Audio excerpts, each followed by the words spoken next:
Stories, I'm a fool for your love.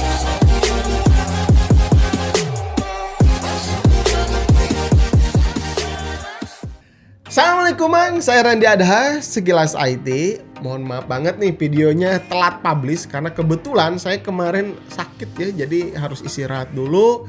Tapi alhamdulillah sekarang udah sehat lagi berkat doa dari kalian. Banyak banget ya Bang rekomendasi laptop 4 jutaan. Tapi ya kebutuhannya untuk apa dulu? Yang pasti sih harus mobile dan bisa dibawa kemana-mana. Jangan sarankan Bang mending rakit PC. Beda ya. Nih kalau misalkan buat pelajar, pegawai kantoran, seorang guru, atau yang pertama kali mau beli laptop, nggak usah yang mahal-mahal dulu. Atau jangan beli yang second deh kalau kalian awam di dunia perdesktopan. Nantinya ribet kalau ada kendala. Gitu ya.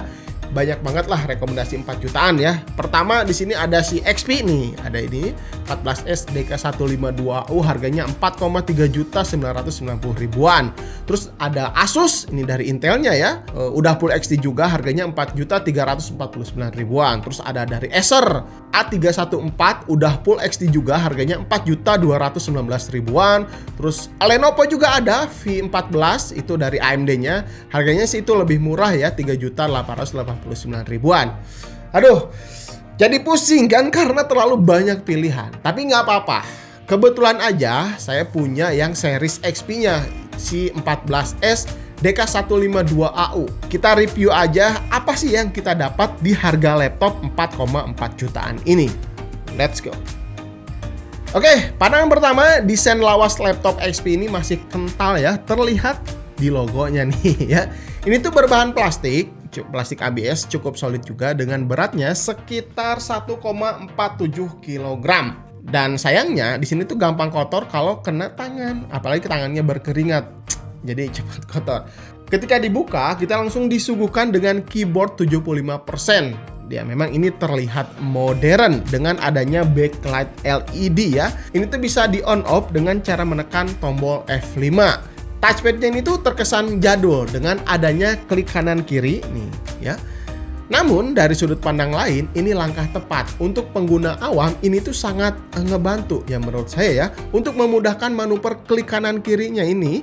Bahkan dengan tombol terpisah gini biasanya ketahanan area touchpad ini tuh lebih awet. Ya pengalaman aja sih ya. Tapi untungnya multi-touch gesture ini udah support di sini ya. Jadi makin enak aja kalau misalkan dipakai tanpa ada mouse tambahan gitu. Oke, kita naik ke bagian atas. Di sini sudah dipasangkan layar 14 inch yang resolusinya 768 pixel. Kecil ya. Gak apa-apa lah. 220 nits, 45% NTSC, berjenis layar TN. Terlihat view angle-nya dari sudut kiri kanan cukup baik, tapi dari atas dan bawah ini warnanya udah nggak terlalu enak untuk dipandang.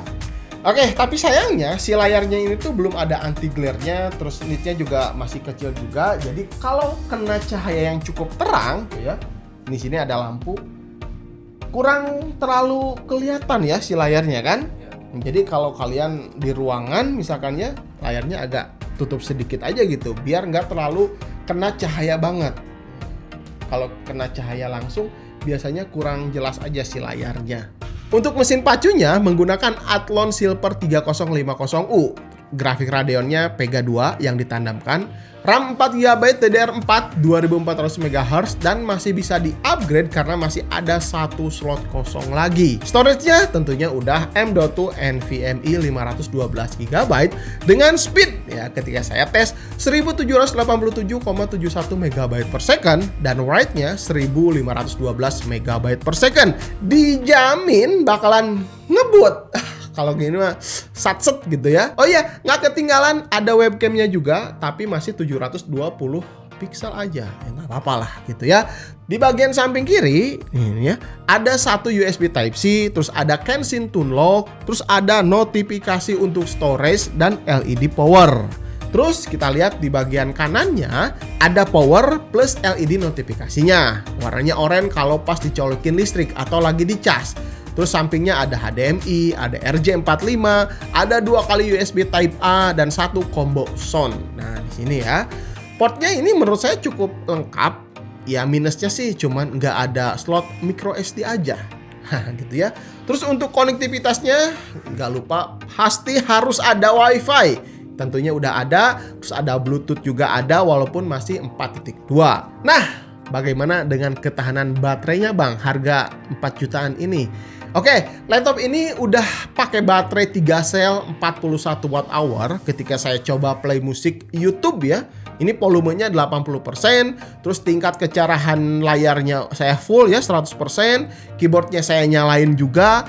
Terus dipakai nonton YouTube 1 jam menghabiskan baterai 19% saja. Jadi kemungkinan baterainya ini bisa bertahan 6 jam 30 menit jika dari 100% ya. Karena ketika baterainya 20%, nah menunjukkan 20%, baterai savernya itu otomatis aktif. Tapi baterai saver ini tuh bisa disetting manual juga. Misalkan aktif mulai dari 10%, 20%, 30% hingga bisa aktif selamanya juga bisa. Jadi sesuaikan kebutuhan aja. Terus untuk waktu charge-nya di sini saya mulai dari 17% ke 50%. Butuh waktu 35 menit ya. Terus dari 50% ke 100% butuh waktu 1 jam 30 menit. Oke, sekarang kita lihat aja bagaimana performanya. Kita tes benchmark dan kita tes main game yang ringan aja. Apakah kuat atau enggak? Let's go. Pengujian pertama, skor multi Cinebench R15 hanya mendapatkan 220 CB dan singlenya hanya 117 CB dengan OpenGL 19,56 FPS. Tentu skor ini jangan berharap lebih untuk dipakai main game kekinian. Di sini juga terlihat ya hasil skor Fire Strike hanya 744 poin saja. Masih penasaran? Oke, kita tes game ringan ya. Pas dipakai main game Rise of the Tomb Raider, average-nya ketika benchmark ini hanya mendapatkan 6 FPS saja. Jelas nggak akan enak ya kalau dipakai buat main game ini. Tapi tenang, kalau CS:GO gimana? Saya juga coba di sini resolusi 768 pixel very low, FPS-nya juga ya rata-rata 22 FPS, tapi masih bisa nembak kok. Tapi ya tetap aja kurang nyaman. Intinya kalau buat dipakai main game, saya rasa kurang bagus. Tapi kalau urusan multitasking udah sangat bisa diandalkan. Apalagi ya tadi ada pengujian Crystal Disk Mark NVMe speed read dan write-nya 1500-1700 MB per second saja. Keren kan? Nanti kalian bisa cek ya info lengkapnya di deskripsi. Oh iya nih, sekalian aja nih saya juga punya Tokopedia ada komputer, barang-barang X review saya pajang di sana. Silahkan cek aja. Oke Mang, kesimpulan yang saya dapat ya dengan harga 4.399.000-an, XP14S ini memberikan poin-poin yang menurut saya tertarget untuk para calon penggunanya ya. Ingat ya, tertarget untuk para calon penggunanya. Kayak masih ada tombol klik kanan kirinya. Nah, di sini ya, ini tuh memudahkan bagi yang awam atau yang pertama pegang laptop. Ini memudahkan sekali ya. Terus layarnya ya resolusinya masih kecil 768 pixel karena ya ini paling digunakan untuk nonton, browsing, terus nonton video YouTube gitu kan. Jadi nggak usah mewah-mewah, ya saya rasa cukup lah ya kayak gini ya. Terus kamera webcamnya 720 pixel cukup lah buat dipakai daring ya, cukup ya. Terus baterai bertahan 6 jam setengah sangat baik. Menurut saya 6 jam itu udah lebih dari cukup ya. Apalagi ini udah dipakaikan NVMe untuk storage-nya. Kenceng banget, multitasking itu sat gitu ya. Tapi sayangnya ya, di kelas yang hampir sama harga 4 jutaan kayak gini tuh banyak banget pesaingnya. Kayak tadi ya si Asus A509FA. Itu tuh ya dari Intelnya ya. Dia udah 512 GB ya NVMe juga. Ada card reader-nya. Terus layarnya udah Full HD 1080p. Kalau ini kan 768 pixel ya, lebih unggul berarti si Asus tadi ya. Harganya 4.349.000-an. Murah dikit. 50.000 ya, murah lebih 50.000. Terus ada juga Acer A314. Itu udah Full HD, layarnya 14 in, harganya lebih murah bahkan 4,2 jutaan. Terus ada Lenovo juga harganya 3,8 juta. Jadi banyaklah pesaingnya.